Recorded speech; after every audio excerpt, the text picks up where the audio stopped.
தலைவரே, வேற யாரும் பேச போறாங்களா? இல்ல 8 மணி ஆகப்போது, முடிச்சுக்கலாமா? சொல்லுங்க. இறுதியாக அவரவர் உரையை மெயினா நான் நம்ம ஏற்கனவே பேசுனது போக தமிழ்ல யதார்த்த கதைகள் நிறைய நம்ம பார்த்துட்டோம். இன்னும் சொல்ல போனா எனக்கு தனிப்பட்ட முறையில யதார்த்த கதைகள் படிக்கும்போது ஒரு அயற்சி கூட வந்துருதுன்னு சொல்லலாம். இப்போ நம்ம என் ஸ்ரீராம் கதைகள் விதிவிலக்கு. அதாவது ஒரு நிலம் சார்ந்த அங்க உள்ள கலாச்சார நம்பிக்கைகள், அந்த தொன்மம் சார்ந்த வாழ்வியலோட அது பயணிக்கும் போது அது ஒரு வகையில நமக்கு புதுமையாகவும் வாசிக்க அந்த சுவாரஸ்யத்தை கொடுக்குது நமக்கு. அதை தாண்டி மற்ற யதார்த்த கலைகள் என்ன ஒரு ட்ரையர். அந்த வகையில நம்ம சயின்ஸ் பிக்ஷன்ல தமிழ்ல அதிகமா எழுதுறது கிடையாது. ஒரு செந்தில்வேல் ஆரம்பத்தை சொன்னபடி புதுமை பித்தன் தொடங்கி வச்சாரு கபாடபுரம் மாதிரி ஒரு மீப்புனைவு நடை கொடுத்தாலும் அதுக்கப்புறம் நிறைய யாரும் அதை முயற்சி பண்ணல. வித்தியாசமான ஒரு சிந்தனை போக்கையோ அந்த மாதிரி இல்லை நமக்கு. அந்த வகையில இது மிக ஒரு புதுமையான இந்த சிறுகதை தொகுப்பு இரட்டை எஸ் புதுமையான படைப்பு, வரவேற்கக்கூடியது. இது மாதிரி தமிழ்ல தொடர்ந்து நிறைய வரணும்.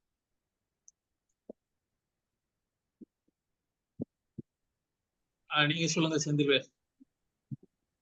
சர்வதேசத்தை களமா கொண்ட கலைகள் அது மாதிரி பச்சையாமை மாதிரி முழுக்க முழுக்க ஒரு வேறு ஒரு இனவியல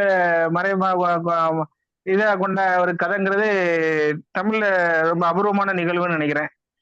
ரொம்ப ரேரா தான் அந்த மாதிரி எழுதியிருக்காங்க.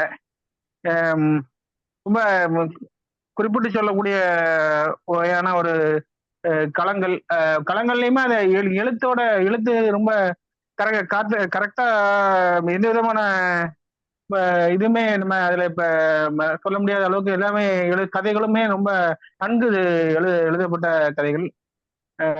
அந்த களங்களும் ரொம்ப ஈர்க்கக்கூடியதா இருந்தது. அதாவது மிகுப்புனைவ வாழ்வின் ஆதார கல்வியோட இணைச்சு வைக்கப்பட்ட எல்லா கதைகளுமே நல்லா இருந்தது.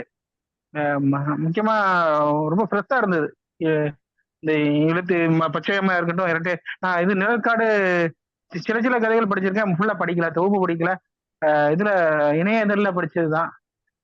ஆனா இது ரொம்ப இரட்டை சுவா இருக்கட்டும், பச்சையம்மா இருக்கட்டும், ஒரு முக்கியமான ஒரு புது வருகைய அறிவிச்சது.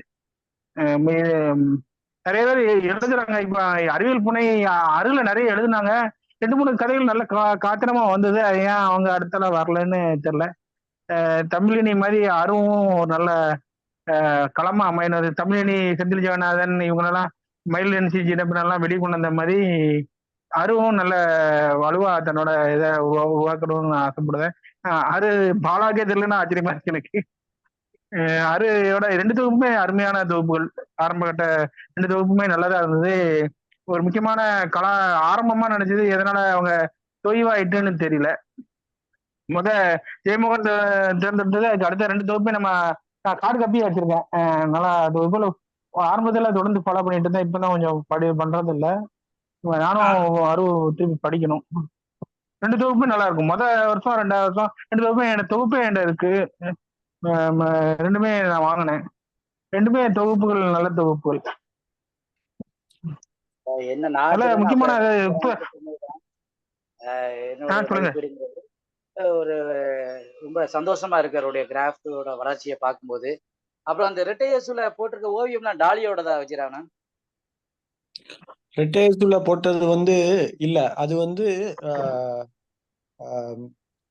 எப்படின்னா போட்டோகிராஃபியும் பெயிண்டிங்கும் ஒன்னா சேர்ந்த ஒரு முறையில வந்திருந்தது. நான் அவருடைய பேரு டக்குன்னு தனிப்பட்ட ஆள் பண்ணதா? அது பேர் இல்லையே. இல்ல அதுல இதுல போட்டிருந்தானே நம்ம முதல் இந்த பக்கத்துல போட்டிருந்தப்ப அட்டைப்பட ஓவியத்துக்கு போட்டிருக்கிறோம். அது போக இதுக்கு தனியா போட்டிருந்தேன். இல்ல ஒவ்வொரு கதைக்கும் போட்டிருக்கீங்கல்ல ஒரு போட்டோ? ஆமா, அது எல்லாமே இவரோடதுதான்.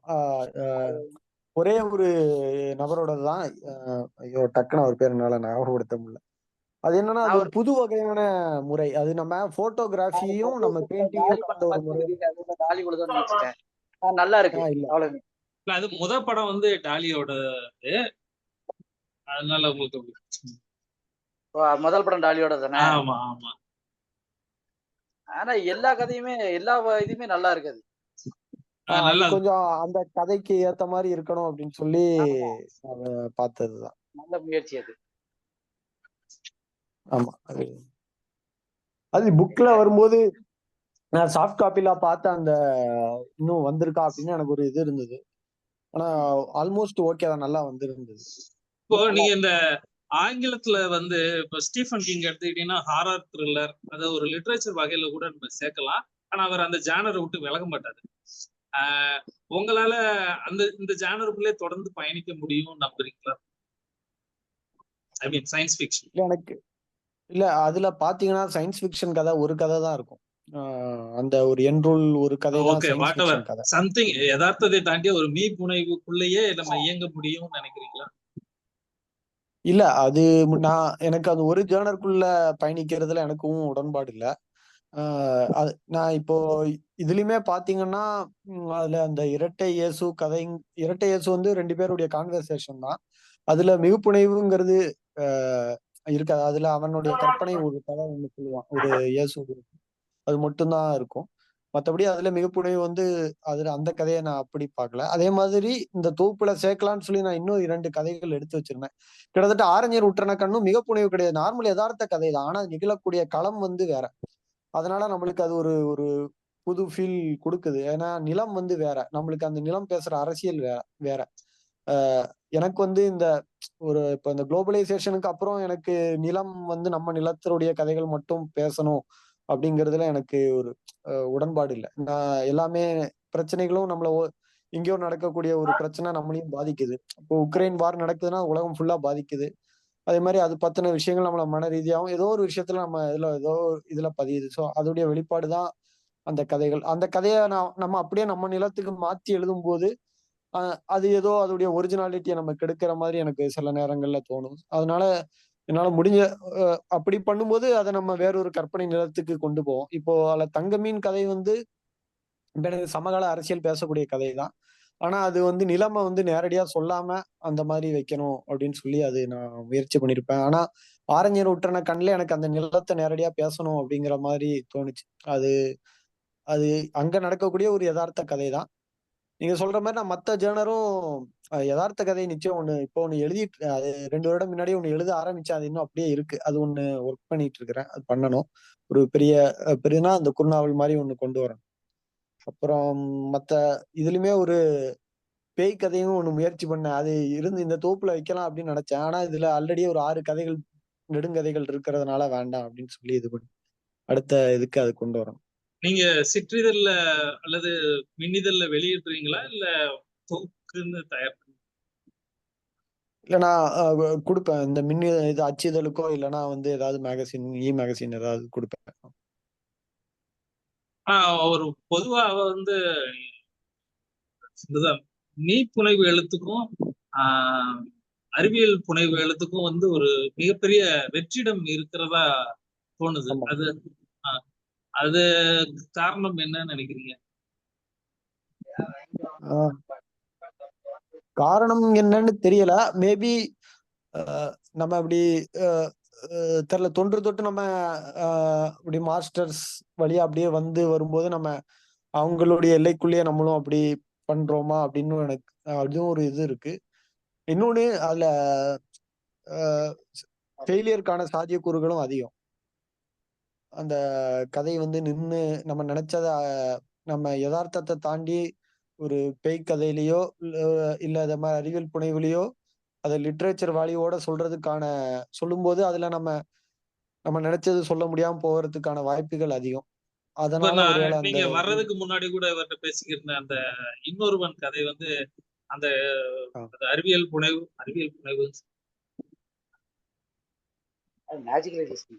Magic realist. அந்த கண்ணாடிக்குள்ள போறதுங்கிறது வந்து இந்த கண்ணாடி கான்செப்ட் வச்சு நம்ம நிறைய பார்த்துட்டோம் இல்லையா? ஹாரர் மூவிஸ் முதற்கொண்டு இந்த கண்ணாடிங்கிறது ஒரு முக்கியமான ஃபேக்டர். அதனால அந்த கற்பனை வந்து எனக்கு பெருசா தெரியல அப்படின்னு சொல்லி.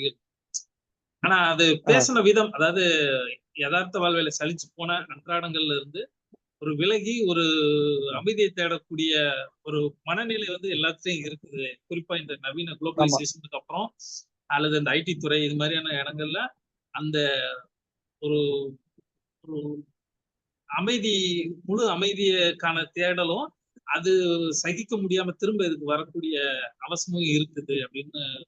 அது அந்த விஷயத்துல அந்த வகையில அது முக்கியமானதா எனக்கு பட்டுச்சு. இந்த கண்ணாடிங்கிறதுக்கு பதிலா அவர் வேற ஏதாவது பண்ணிருக்கலாம் அப்படின்னு சொல்லி. ஆஹ் க- அது ஆரம்பத்துல அது அந்த பந்து உள்ள போற வரைக்கும் அது அது வந்து மெயின் ஒரு ஒன்லைனா தோணுது. அதுக்கப்புறம் எனக்கு என்னன்னா அந்த கண்ணாடி உலகத்தை இன்னும் கொஞ்சம் நான் இந்த தோப்புக்கு இன்னும் கொஞ்சம் டீட்டெயில் இதெல்லாம் வந்ததுக்கு அப்புறம் திருப்பியும் கொஞ்சம் ஒர்க் பண்ணேன். அதுல நம்மளுக்கு இப்போ நம்மளுடைய இருப்பு சார்ந்த ஒரு கேள்வி இருக்கணும் அப்படிங்கறதுதான் என்னுடைய அது அந்த கதை மீன். இது நம்ம இருக்கிறோம், இங்க ஒரு ஓட்டம் இருக்கு, அது பின்னாடியே போறோம், கடைசியில நம்ம இருந்ததுக்கான இது என்ன இருக்கு இருப்புல.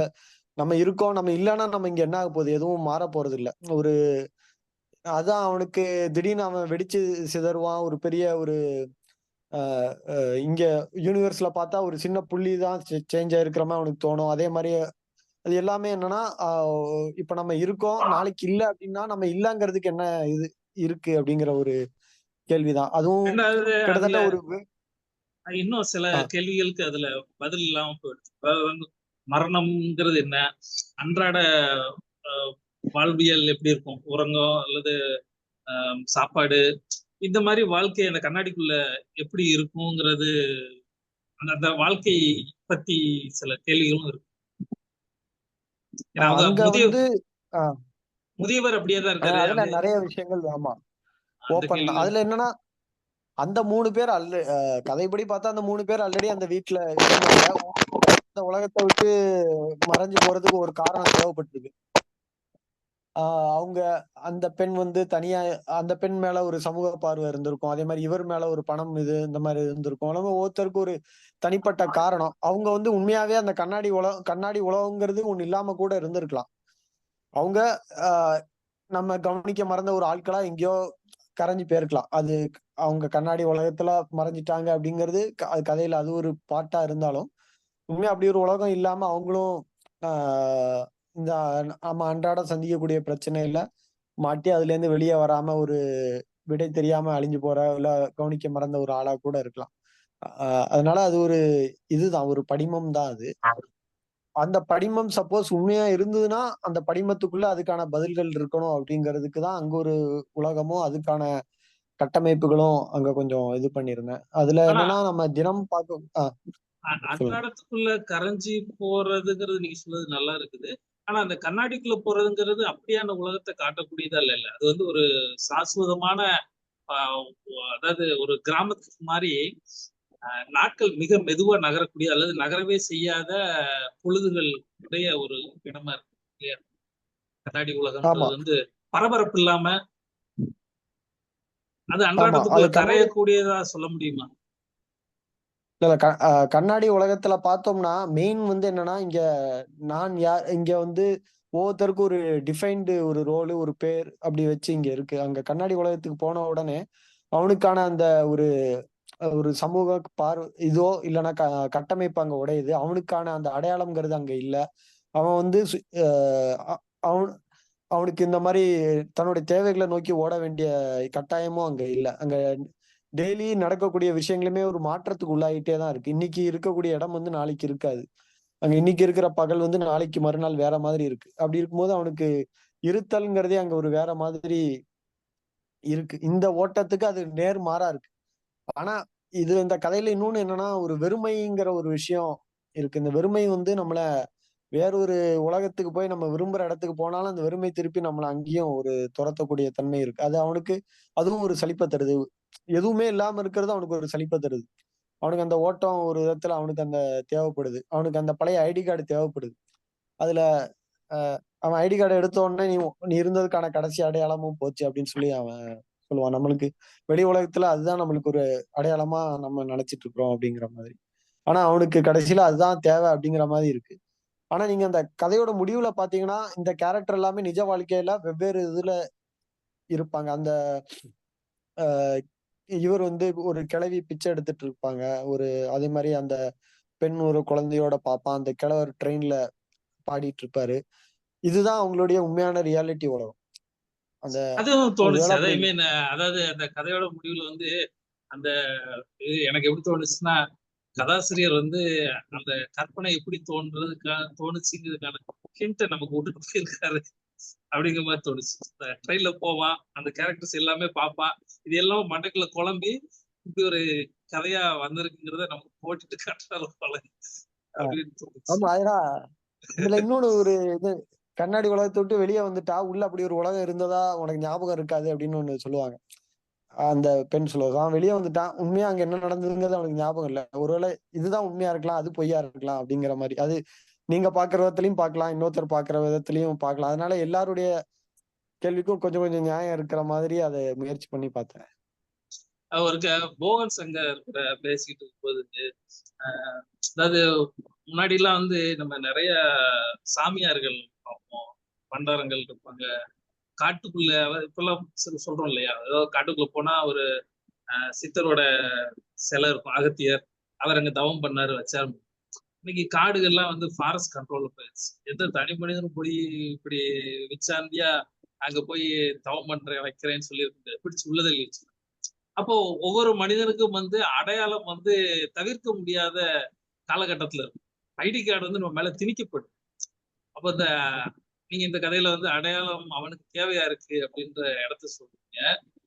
ஒரு உலகமயமாக்கலுக்கு முன்னாடி அல்லது இந்த அரசாங்கம் இப்படி மாறி மாறி இந்த இடத்துக்கு வர்றதுக்கு முன்னாடி ஒரு கட்டற்ற ஒரு சுதந்திரம் தனி மனிதனுக்கு இருக்குதான், தன் இஷ்டத்துக்கு போக அப்படியான ஒரு வாழ்க்கை மாறிடுச்சு. அந்த ஆதாரோட ஆதாரம் உலகமயமாக்கலுக்கு அப்புறம் உலகமயமாக்கலுடைய ஒரு இதோட பாதிப்பு தான் இது எல்லாமே. அந்த முதல் கதையில அவன் அகதியா மாறுறதும் உலகமயமாக்கல்ல ஒரு இதாயிருச்சு, அங்கமா ஆயிருச்சு. போகுது இந்த வெறுமை, நம்மளுக்கு ஒரு விலகல் உண்டாகிறது, போரு, அப்புறம் நிலத்தை விட்டு நம்ம இடம்பெயர்ந்து போகக்கூடிய இது, அது உறவு, ஒரு உறவே இல்லாம தனிமையில இருக்கக்கூடியவன் ஒரு ரோபோவை தேடி போறது, எல்லாமே இப்போ உள்ள ஜெனரேஷனுக்கான பிரச்சனைகளை தான் இருக்கும். இப்போ போன மாசம் ஸ்ரீராமுக்கு மீட்டிங் நடத்தணும், மாயாதீதம். இப்போ அந்த மாதிரி அவர் புலம்பெயர்ந்தவர்ல சென்னைக்கு குடிபெயர்ந்தவர், ரொம்ப காலமா அங்கதான் இருக்கிறாரு. ஆனா அவருக்கு அந்த பாலிய கால நினைவுகளும் கதைகளும் தான் முழுக்க முழுக்க வந்துகிட்டே இருக்கு. சோ சென்னை பத்தி நம்ம ஒரு கதையும் பார்க்க முடியாது. இப்படித்தான் நிறைய பேர் எழுத்தாளர்கள் இருக்கிறாங்க. உங்களோட கதைகள் எதுலையுமே பாளையங்கோட்டையோ இந்த நிலத்தோட அடையாளமோ தெரியலையே, அத பத்தி அது அப்படி எனக்கு தெரியல. ஒருவேளை நான் என்னுடைய வேலையை சார்ந்த என்னுடைய இது அப்படி எனக்கு ஒரு கண்ணோட்டத்தை எழுதும்போது கொண்டு வந்துருச்சான்னு தெரியல. நான் முக்காவாசி ஒரு நிலத்துல எல்லாம் இப்படியே அலைஞ்சு போகக்கூடிய ஒரு வேலையில இருக்கிறேன். அதோடைய பாதிப்பா கூட அது இருக்கலாம். எனக்கு அந்த இது இல்லாம இருக்கிறது, அதாவது என்னுடைய கதைகள் அதோடைய நேரடி பாதிப்பு அதிகம் இல்லாம இருக்கக்கூடியது, அதுவும் ஒரு காரணமா இருக்கு. நீங்க இந்த கதைகள்ல சொல்ற மாதிரி அந்த பால்ய காலம் இவங்களுக்கு எல்லாம் இவ்வளவு இருக்குன்னா அந்த அளவுக்கு அந்த நினைவுகள் பசுமையா உள்ள பதிஞ்சிருக்கு. அந்த மாதிரியான கதைகளோ அல்லது இதுவோ உங்களுக்கு பெருசா, ஏன்னா எனக்கெல்லாம் பெரிய அளவுக்கு பால்யம் நினைவுல இல்ல, அந்த வாழ்வியல் மனசுல பதியல. அந்த மாதிரியான காரணங்கள் இல்ல, அதுல பதிஞ்ச விஷயங்கள் ஒருவேளை அதே நிலத்துல அதே சிறுவனா வெளியே வராம வேற இதுல வேற ஒரு கதாபாத்திரத்துல அது வெளியே வரதான் செய்யுது. நம்ம சொல்ற ஒரு கற்பனை கதைகள்லயும் அதுக்கான பாதிப்பு இருக்கு. ஆனா அதோடைய பேச்சு மொழியிலையும் அதுவும் அந்த நிலத்திலயும் அது நேரடியா சொல்லல தவிர, ஆனா அதோடைய பாதிப்பு இருக்கு. நம்ம ஏதோ ஒரு விஷயம் நம்ம சின்ன வயசுல பண்ணதோடைய ஒரு பாதிப்புகள், இல்ல அதோடைய இது வேற ஒரு பரிணாமத்துல நம்மளுக்கு வேற ஒரு கதையா மாறுது. அதை நான் நேரடியா அப்படி பதிவு பண்ண விரும்பல. ஒருவேளை அது எழுதும்போது அப்படி நேரடியா வராம வடிவம் மாறி வருது. இன்னும் தெளிவா கேட்கணும்னா, அது நிலம் மட்டும் இல்ல, அந்த அந்த நம்பிக்கைகள், அந்த கலாச்சாரம், அதோட வெளிப்பாடு அவங்களுக்கு. இப்ப நம்ம சின்ன குழந்தைகள நினைப்புனா என்ன நினைப்போம், ஒரு இரவு நேரத்துல அப்பா கூடயோ அம்மா கூடயோ வந்து ஒரு பாட்டு கச்சேரிக்கோ ஒரு இதோ கேட்கறதுக்கு நம்ம போயிருப்போம், அல்லது ஒரு சினிமா பார்க்கறதோ ஊர்ல நடக்கிற கூட்டத்துக்கு போயிருப்போம், ஒரு திருவிழா ஞாபகம். ஸோ கலாச்சார அடையாளங்கள் இருக்கும் இல்லையா? அதுதானே நம்ம மெயினா மனசுல பதிஞ்சிருக்கு. குழந்தைக்கு வந்து ரொம்ப ஆர்வம் கொடுக்கறது என்னன்னா ஒரு திருவிழா நாட்கள், இந்த மாதிரி வெளியே எங்கேயாவது போயிட்டு வர்றது. அந்த மாதிரி இப்ப இந்த தொகுப்புலயே நான் இன்னும் ஒரு 2, 3 கதைகள் அதுல வைக்கணும்னு நினைச்சிருந்தேன். அது வேற காலகட்டத்துல எழுதின கதைகள். இந்த தொகுப்போட வைக்கும்போது அதோடைய இதோட ஆஹ் ஒரு சிங்க்ரனைஸ் இல்லாத மாதிரி ஒரு ஃபீல் இருந்ததுனால அதை எடுத்தேன். அது அது இல்ல 2, 3 இந்த ஊர் சார்ந்த கதைகள் தான். இங்க நடக்கக்கூடிய தொன்மம் கலந்த ஒரு கதைகள் அதுலயும் இருக்கு. ஆனா அது சார்ந்த கதைகள் நான் அதிகம் எழுதலாம். ஆனா அந்த மாதிரி கதைகளும் இருக்கு. ஆமா. அப்படி கேட்கறதுனால இப்படி நாங்க எதிர்பார்க்கிறோம்னு நினைச்சிட்டாங்க. இல்ல இல்ல இல்ல சயின்ஸ் இல்ல ஃபிக்ஷன் தான் நானுமே ஆஹ் என்னன்னா எனக்கு அந்த மாதிரி கதைகள்ல வந்து நான் இப்போ இப்ப எழுதும்போது எனக்கு அந்த ஒரு பேசிக் இன்னொரு கேள்வி என்ன வருதுன்னா, நான் அந்த கதையை எழுதும்போது இந்த நிலத்து கதையிலேயே நான் ஏதாவது ஒரு புதுசா சொல்ல வேண்டியது இருந்ததுன்னா கட்டாயம் அந்த நிலத்தை பயன்படுத்தி சொல்லணும் அப்படின்னா சொல்லணும். இல்ல ஏற்கனவே எழுதப்பட்ட கதைகளையே நான் வந்து திருப்பி நான் சொல்ல போறேன் அப்படின்னா அது தேவையா அப்படிங்கிற ஒரு கேள்வி எனக்கு வருது. ஒருவேளை ஏற்கனவே எழுதப்பட்ட கதைகளா இருந்து அட்லீஸ்ட் அந்த கதைக்கான லெவல்லயோ இல்ல அதுக்கு மேலயோ எனக்கு வேற ஏதோ இல்ல வேற கோணத்திலயோ ஏதோ சொல்ல வேண்டியது இருந்ததுன்னா, இந்த நிலத்துல இருந்து சொல்ல வேண்டியது இருந்ததுன்னா கட்டாயம் அது எழுதுவேன். இல்லைன்னா அதுக்கு முன்னாடி எனக்கு அது ஒரு கேள்வி வருது. எதுக்கு இந்த இந்த கதைகள் ஆல்ரெடி சொல்லப்பட்டிருந்தா எதுக்கு நம்ம சொல்லணும் அப்படின்னு. ஆஹ் முதல் தோப்புல உள்ள இப்போ அந்த சிட்டுக்குருவி கதைகள் பாத்தீங்கன்னா அது இப்போ கேட்டா எனக்கு அது அந்த கதை தேவையில்லை. ஏன்னா அது ஏற்கனவே வெவ்வேறு இதுல சொல்லப்பட்டிருக்கலாம் அப்படின்னு எனக்கு தோணுது. இப்போ அந்த ஒருவேளை அந்த மனநிலையில இருக்கிறதுனால அது இப்போதைக்கு அந்த மாதிரி கதைகள் எழுதல. அந்த மேபி சிட்டுக்குருவி ஃபியூச்சர்ல கதையில மாறலாம். படிக்கும்போது எனக்கு என்ன தோணுச்சுன்னா, இவ்வளவு வயசாயிருக்கு, ஒரு குருவி இந்த என் வீட்டுல இன்னும் குருவி கூட இருக்கு. ஆஹ் என்ன அது என்ன குஞ்சு பொரிச்சுட்டு திரும்ப பறந்து போயிடும். அது எங்க போகுது எங்க தங்குது நமக்கு தெரியாது. அது வர்றதே வந்து அந்த குஞ்சு பொரிக்கிறதுக்காண்டி தான் வரும். இது கூட இருந்தாலும் தெரியாம இருக்கிறாரா அப்படின்ற மாதிரி ஒரு கேள்வி வந்துச்சு. அது அந்த முதுமையில ஒரு குழந்தைத்தனம் நம்மள அறியாம வரக்கூடியது. இது என்னன்னா, நாங்க தங்கியிருந்த ஒரு வீட்ல ஒருத்தர் இதே மாதிரி லைட் போடாம இருந்தேன் அப்படின்னு சொல்லி சொன்னாரு. அது எனக்கு ரொம்ப நாளா மனதில இருந்தது. அது நம்மளுக்கு அந்த ஒரு 60 வயசை தாண்டி போகும்போது அவங்களுடைய சிலதுல விடாப்பிடியா இருப்பாங்க. அவங்க சொல்லக்கூடிய பதில் வந்து அந்த வயதுக்கு முதிர்ச்சியோட இருக்காது. இல்ல அவங்க நடக்கக்கூடியது சிலது வந்து முதிர்ச்சியா இருக்காது. திடீர்னு சிறுபிள்ளைத்தனமா இருக்கும். அதோடைய வெளிப்பாடு தான் அந்த கேரக்டர். எங்க வீட்டுல கூட வந்து 2 பெட்ரூம் இருந்த வீட்டுல குருவி வந்து தங்க ஆரம்பிச்சு லைட்டு மேல தங்கும். அது என்னன்னா நாங்க உள்ள போனோம்னா கத்த ஆரம்பிச்சிடும். குஞ்சுக்கு ஏதாவது பாதிப்பு வந்துருமோன்னு சொல்லிட்டு உள்ளே விடாது. நாங்க நாளடைவுல அது வந்து குருவி ரூம்னே பேர் வச்சிட்டோம். அது ரொம்ப காலமா அப்படிதான் இருந்தது. இந்த மாதிரி இருக்கும். ஆனா அது என்னன்னா குருவி வந்து குச்சி பொரிச்சு முடிச்சு அது பறக்க தொடங்கின உடனே அது வெளியே போயிடும். திரும்ப தங்காது. ஆமா. அது அந்த கதையில மிஸ் ஆச்சு. ஏன் போயிடுச்சு அப்படின்னு சொல்லி கேள்வி கேட்டேன். அதுல ஆஹ் அதுலயும் என்னன்னா அது அதை தாண்டி அவர் வந்து அவ்வளவுதான் லைஃப் கோஸ் ஆன். அது போயிருச்சு அவ்வளவுதான். அதை தாண்டி அவர் அந்த போயிருச்சுங்கிற அந்த வருத்தம் இருக்கும். ஆனா அதுலயே அவரும் உட்கார மாட்டார். ஏன்னா அதான் அந்த இடத்துல அந்த கதை முடிஞ்சது அவ்வளவுதான். அது பறந்து போகணும் போயிருச்சு. அவ்வளவுதான். அதை தாண்டி அது ஒரு இதனால அவர் பெரிய வருத்தமோ இது அவருடைய மனமாற்றத்துக்கோ அது உறுதுணையா இல்ல. அது ஒரு ஜஸ்ட் அந்த ஃபேஸ் ஆஃப் லைஃப்ல அது இருந்துட்டு போயிருக்கு அவ்வளவுதான். செந்தில்வேல் நீங்க எதுவும்? அதாவது நான் கேட்க விரும்புறது அவரோட வாசக ஆர்வங்களை பத்தி. நம்ம இது வழக்கமா நீங்க படிக்கிற மாதிரி சீரியஸ் லிட்ரேச்சர் தான் படிப்பீங்களா, இல்லைன்னா காமிக்ஸ் கிராபிக்ஸ் நாவல்ஸ் எல்லாம் இன்ட்ரெஸ்ட் உண்டா? அந்த மாதிரி எழுதணுங்கிற ஆர்வங்கள் இருக்கா? நீங்க சர்வதேச லெவல்ல வேலை பார்த்துட்டு இருக்கனால அந்த மாதிரி களங்கள்ல முயற்சி பண்ணணுங்கிற ஏதாவது கிராபிக் நாவலோ ஒரு காமிக்ஸோ எழுதணுங்கிற ஆர்வம்லாம் இருக்கா?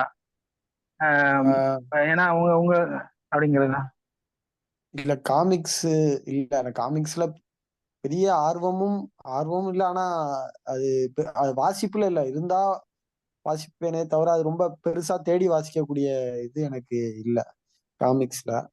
அதனால இப்போதைக்கு அந்த மாதிரி எதுவும் நான் யோசிக்கல. மத்தபடி எல்லாரும் வாசிக்கிறது தான். நானும் இப்ப உங்களுக்கு வாசக ஆர்வங்கள் வேற, உங்களோட தமிழ்ல உங்களுக்கு வாசக ஆர்வங்கள் யார் மேலாம் அப்படின்னு சொல்லுவோம். இல்லைன்னா அதுக்காக நான் வெளியில உள்ள ஆத்தர்ஸ் அப்படி மட்டும் அப்படிலாம் இல்லை. நான் நார்மலா எல்லாரும் வாசிக்கிறதா நானும் வாசிச்சுட்டு இருக்கேன். சமகாலத்துல வர தமிழ் படைப்புகள், அப்புறம் மாஸ்டர்ஸ் உடையது, அவர் அப்புறம் என்ன இங்க கேக்குறாருன்னா, மொழிபெயர்க்கக்கூடிய இல்ல படைப்புகள். சிலர் வந்து என்ன சொல்றாங்கன்னா, என்னோட குருநாதர் வந்து ஜெயமோகன், சாரு நிவேதா அப்படி சொல்லுவாங்கல்ல, அது என்னன்னு கேக்குறீங்க? அப்படியா? இல்ல அப்படி இல்ல, அவரோட வியூ ஆஃப் இது இது என்ன படைப்புகள் எதை நோக்கி அவருக்கு ஆர்வம் இருக்குன்னாங்க. இது எந்த மீப்புனைவுகள் பத்தியா அந்த மாதிரி கேக்குறேன். ஓகே. அதாவது இப்ப மெயினா நீங்க சொன்னீங்க அப்ப பேசும்போது, அதாவது சயின்ஸ் ஃபிக்ஷன் ஏன் தமிழ்ல இல்லைங்கும் போது, இந்த ஜானர் தமிழ்ல தொடர்ந்து படிக்கும்போது நம்ம வடிவம் வந்து அதுதான் வடிவமைக்குது எழுத்த வந்து ஒரு வகையில. அப்போ அது கூட ஒரு டிராபேக்கா ஆயிடும். உங்களுக்கு அந்த மாதிரியான டிராபேக் இல்லைங்கிறதுனால உங்களோட வாசிப்பு அனுபவம் எந்த மாதிரி இருக்கு? அவர் கேட்கறதா எடுத்துக்கலாம். நான் ஒரு பர்டிகுலர் ஜேர்னரோ இல்ல பர்டிகுலர் எழுத்தாளரோ நான் பெருசா ஃபாலோ பண்ணல. மாஸ்டரா இருந்தாலும் ஒரு எழுத்தாளருடைய எல்லா படைப்புகள் அப்படின்னு நான் வாசிக்கிறது இல்லை. நான் முக்கியமான படைப்புகள் வரும்போது வாசிக்கிறது தான். எனக்கு வெளியில் உள்ள படைப்புகளுமே நான் வந்து வெஸ்டர்ன் லிட்ரேச்சர்னா தமிழ்ல வரக்கூடிய மொழிபெயர்ப்பு நூல்கள் அப்படிதான் நான் வாசிச்சுட்டு இருக்கிறேன். நான் தேடி பிடிச்ச அந்த மொழியில உள்ள நூல்களை அதே மொழியில நான் இன்னும் வாசிக்க ஆரம்பிக்கல. அதனால நான் என்னோட வாசிப்பு இது வந்து எல்லாரும் போலதான் இயல்பா இருக்கு. அது ஒருவேளை கதையில வரும்போது அப்படி மாறிடுது. அது இதுல எழுதும்போது சில எனக்கு இதுல ஒரு பெரிய ஒரு கற்பனை இருக்கு உங்களுக்கு. இந்த இதுல எல்லாம் இன்ட்ரூவ்ல எல்லாம் அந்த பெரிய ஒரு ஸ்பேஸே கிரியேட் பண்றீங்க அப்படிங்கும்போது அதுக்கோட தூண்டுதல் இதுல இருந்து வருதுன்னு. அது ஒரு முக்கியமான இவ்வளவு ஒரு ஆழமா ஒரு சயின்ஸ் ஃபிக்ஷன் கிரியேட் பண்ணா ஒரு பெரிய ஒரு கற்பனை உந்து சக்தி இருக்குதுங்களா? மகாபாரதத்தை சொல்லிக்கிறீங்க நீங்க தானே, கர்ணன் எல்லாம் சொல்லிக்கின்றது அதுதானே? இல்ல அந்த மெட்டபர் வேற, ஆனா அந்த அந்த ஸ்பேஸ கிரியேட் பண்றது இருக்குல்ல, ஒரு ஒரு உலகத்தை கட்டமைக்கிறது, அதுக்கான கற்பனைகள் இருந்தது. இல்லைன்னா அந்த கதையை எழுத ஆரம்பிச்ச அந்த கதையுடைய அந்த லாஸ்ட் காட்சி மட்டும் எனக்கு ஒரு தடவை தோணுச்சு. ஒரு ரோபோ வந்து தன்னுடைய கால்களை விரிச்சு உட்கார்ந்துருக்கு. அது அவளுடைய இதுல அந்த சூரியன் மறையுது, அங்கிருந்தா உலகம் தோன்ற மாதிரியான அந்த ஒரு இது மட்டும் எனக்கு ஒரு நாள் தோணுச்சு. இப்ப நான் அதை நான் கதைகளை வந்து நான் எனக்குள்ள ஒரு காட்சிகளா ஓட விட்டு அப்படிதான் நான் யோசிச்சுதான் இது பண்ணுவேன். அப்படி நான் காட்சிகளா ஓட விடும் போதே அப்போ இதுக்கான உலகம் வந்து எனக்கு மைண்ட்ல அது கொஞ்சம் விரிவடைய ஆரம்பிச்சிடும். நான் இப்போ இதுலயே இப்போ ஆபீஸ் அவன் ரோட கிராஸ் பண்ணி ஆபீஸ் போவான். அப்போ அதுல போனான்னா அப்ப கிரவுண்ட் ஃப்ளோர்ல ஏதாவது இருக்கணும் அப்படின்னு மைண்ட்ல அது தோணும். அதுல ஒரு செயற்கையா ஒண்ணு நியூஸ் வாசிக்கக்கூடிய ஒரு இது இருக்கும். அவன் அதுக்கப்புறம் மேல போனான்னா உள்ள நுழையும் போது அப்போ அங்க ஏதாவது இருக்கணுமே அப்படிங்கிற மாதிரி தோணும். இப்போ அப்படி நான் கட்டமைக்கும் போது அதுல இந்த மாதிரி அறிவியல் புனைவு எழுதும்போது அதுல அறிவியல் சார்ந்து வரக்கூடிய எனக்கு சந்தேகங்களும் இருந்ததுன்னா அதுக்கான சயின்டிபிக் இதுவும் நான் பார்ப்பேன். இப்போ பறக்கிறான் அப்படின்னா அதுல ஒரு இதுல ஒரு இது மாதிரி இரும்பு சட்டகத்துக்குள்ள நின்றுட்டு அவன் பறக்க ஆரம்பிப்பான். சோ அந்த மாதிரி பறக்கக்கூடிய விஷயங்கள்லாம் வந்து இருக்கா இல்ல இனிமே வரப்போகுது. ஆனா அது எழுதும்போது அது அறிவியல் ரீதியாவும் அது கரெக்டா இருக்கணும். அது அந்த மாதிரி தேவைப்படுற இடங்கள்ல நான் அதை பத்தியும் படிப்பேன். அந்த மாதிரி ஏதாவது ஆல்ரெடி இருக்கா இல்ல வந்தா அது போக முடியுமா அப்படின்னு. ஏன்னா அறிவியல் புனைவு எழுதும்போது அறிவியல்ல இருந்து ரொம்ப கம்ப்ளீட்டா விலகி லாஜிக் இல்லாமலையும் பேரக்கூடாது அப்படிங்கறதுனால அதுவும் கொஞ்சம் படிப்பேன். சோ நீங்க அந்த ஆக்சுவலா விலகி போங்க தான் நாங்க கேட்கிறோம். பாட்டு தாறுமாறா போங்க, அதான் படிக்கிறது நல்லா இருக்கு. கற்பனை வந்து கட்டுக்கடங்காம இருக்கும் போதுதான் நமக்கு படிக்கிறதுக்கு ஒரு ஒரு குழந்தை மாதிரி கண்விரிய பாக்குற ஒரு மனநிலை இருக்கு. சின்ன பிள்ளைல பாத்தீங்கன்னா அந்த கதைகள் படிக்கும்போது அப்படி ஒரு ஆச்சரியத்தோட போகும். அதை வந்து வேணும்ன்ற எதிர்பார்ப்பு சாமானிய வாசகனா வந்து இந்த மாதிரி ரைட்டிங்ல எதிர்பார்க்கறது அதுதான். அதனால நம்ம இப்படி ஒரு லிமிடேஷன் ஒரு தர்க்கத்துக்குள்ள மாட்டிக்கிட்டே இருந்தோம்னா தான் நமக்கு பிரச்சனை. கொஞ்சம் லென்த் மட்டும் கூட இதுல அருவுக்கு அனுப்பும் போது கேட்டாங்க, நான் என்ன இவ்வளவு பெருசா அனுப்பிட்டீங்க அப்படின்னாங்க. நான் அந்த உலக கட்டமைக்கணும்னு ட்ரை பண்றேன் அந்த வேர்ல்டு, அப்போ அதுக்கு இவ்வளவு ஸ்பேஸ் எடுத்துருச்சு அப்படின்னு. சிறுகதை கொஞ்சம் பெருசாயிருச்சு அப்படின்னு. நீங்க அதான் நான் சிறுகதைன்னு ஏன் பண்ணும்போதே நெடுங்கதை குறுநாவல் ஆயிருது. ஆனா அப்படி பண்ணும்போது சில நேரம் என்னால அந்த ஒரு உலக கட்டமைக்க முடியுது. இப்போ நான் இதே நான் சிறுகதையா சொல்லியிருந்தேன்னா இந்த இம்பாக்ட் அதுல வந்திருக்காது. இந்த மாதிரியான உலகத்தை நீங்க உங்களுக்கு கற்பனை பண்ணக்கூடிய இது உங்களுக்கு ஒரு இம்பாக்ட் கொடுத்துருக்கோம். நீங்க ஒரு உலகத்தை நீங்களும் யோசிப்பீங்க. அப்போ அதுக்கான ஸ்பேஸ் அதுல தேவைப்பட்டுச்சு. ஸோ அதுல ஒண்ணா ஆட் பண்ண அது அந்த கதையோட நம்பகத்தன்மையும் கூட ஆரம்பிச்சது, நீளமும் கூடுது. ஆனா எனக்கு அது ஓகே தான் அப்படிங்கிற மாதிரி பட்டுச்சு அந்த கதைக்கு. அதே கதைகள் மாதிரிதான் அதுல கண்ணாடி சாரி இல்ல கதைகளோட நீளங்களை ஒரு பிரத்தியார் கட்டுப்படுத்துற இடத்துக்கு நம்ம கொண்டு போக வேண்டியது மின்னிதழ்கள்லாம் இல்ல நிறைய இப்ப வருது. இணை வந்ததுக்கு ஆஹ் அப்புறம் அந்த கட்டுப்பாடு இருக்கா? அது எனக்கு தெரியல. இணை வந்ததுக்கு இல்ல அப்புறம் உங்களுக்கு ஸ்பேஸ் பிரச்சனை இருக்கா? இல்ல ஸ்பேஸ் நீங்க இத்தனை பக்கம் எழுதலாம் பிரச்சனைன்னு இல்லையா? அப்படி எழுதலாம். அது ஒன்றும் இப்போ முன்னாடி மாதிரி கட்டாயம் அதுக்குள்ள எழுதணும்லாம் இல்லை. இப்ப எழுதலாம். ஏன்னா அச்சு இதழுக்கு சில கதைகள் அனுப்ப முடியும், சில கதைகள் அனுப்ப முடியாது, அவ்வளவுதான். மத்தபடி இதெல்லாம் கிடையாது, நம்ம எழுதலாம். ஆனா நான் பேசிக்கா இப்போ கொஞ்சம் எழுதிட்டு இருக்கிறது எல்லாமே எனக்கு அந்த கதையோட நீளம் தேவைப்படுது. நீ நெடுங்கதைகளா இருந்தா எனக்கு அது கரெக்டா இருக்கிற மாதிரி தோணுது. நாளைக்கு அது வேற மாதிரி மாறலாம். அது இது முதல் தொகுப்புக்கும் 2வது தொகுப்புக்கும் உள்ள வித்தியாசம் அதாவும் இருக்கு. அப்படி பண்ணும்போது எனக்கு இன்னும் கொஞ்சம் நிறைய ஸ்பேஸ் கிடைக்குது அந்த ஒரே கதையில ஒரு நீங்க ரூல் ஒரே ஒரு ரூல் என்னன்னா, நம்ம சொன்னதே சொல்லக்கூடாது, அவ்வளவுதான். மத்தபடி நீளத்தை பத்தி கவலையே இல்லை. படிக்க படிக்க நல்லா தான் ஆமா. இருக்கும் நான் நினைக்கிறேன். எனக்கு அந்த கண்ணாடி உலகத்துக்குள்ளேயே நான் 2 3 சாப்டர் எழுதிட்டு இருக்கேன். அதை தாண்டி திருப்பி இன்னும் கொஞ்சம் கட்டமைச்சுட்டே போவானான்னு தான் ஒரு கட்டத்துல அதுல இது பண்ணேன். அதுலயுமே அவனுக்கு அந்த சுத்தி அவனுடைய வெவ்வேறு பிம்பங்கள் தோணும். ஒவ்வொரு பிம்பமும் அவன்கிட்ட ஒவ்வொரு கேள்வி கேட்கற மாதிரி இருக்கும். ஒரு கண்ணாடி அறைக்குள்ள போன உடனே அவன் அவன் தான்கிற தன்னோட பிம்பத்துல இருந்து விலகி தன்னை பாக்குற மாதிரி ஒரு ஒரு இடம் ஒண்ணு இருக்கும். சோ அது எழுதும்போது அதுக்கு இடத்துல இருந்து இன்னொன்னு ஒரு கற்பனை அப்படியே போகுது. சரி அப்படின்னு ஒரு கட்டத்துல இது பண்ணேன். அது கரெக்டான இடத்துக்கு வந்துச்சு. அதாவது அவனுக்கு ஒரு அமைதியை கொடுத்த, தன்னைத்தானே அமைதிப்படுத்திக்கிற இடத்துக்கு அவனுக்கு கொண்டு போகும். சுய ஆமா விசாரம் ஆமா அது ரொம்ப பிலாசபிக்கலா கரெக்டா பொருந்துச்சு. ஆமா அந்த இடம் ஓகே அப்படிங்கிற மாதிரி இருந்தது. ஈஸ்வரன்.